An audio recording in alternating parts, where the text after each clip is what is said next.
So that being said, it's very remarkable because it was so humbly, and they used their faith, and they were a major pillar in their church ministry. So it was, very, very inspirational on how much remarkable history that they did make a stamp here before they left this earth to be in the kingdom and of heaven with the Lord. So I really love that about that, and I got so fascinated because for the longest, I collect stamps as a hobby too, the U.S. postal stamps.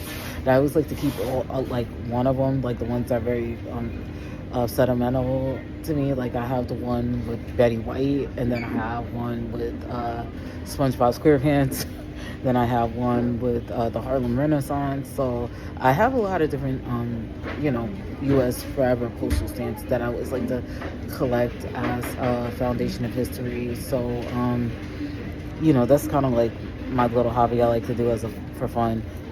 Ever since I since I was a kid. But when I saw that, but it was always sold out. But I said to myself, I finally got the opportunity to found it online and order it online, and so it works out. So, like I said, long story short, I think it was kind of cool that they did that for his birthday, for last month, and then celebrate in honor because he did make it to a century old, and he was still, to his final stage, he was still, still hanging in there as much as until the Lord called him home. So,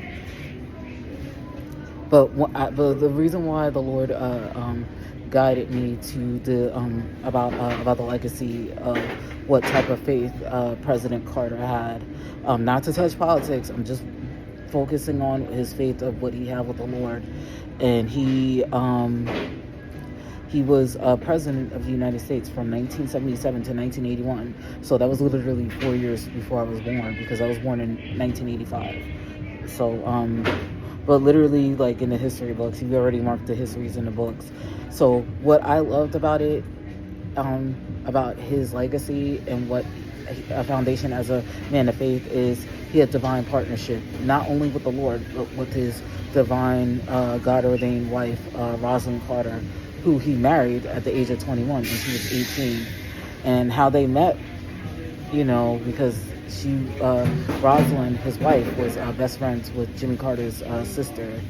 And she always was in love with Jimmy from afar because she always liked how the way he looked in his military uniform.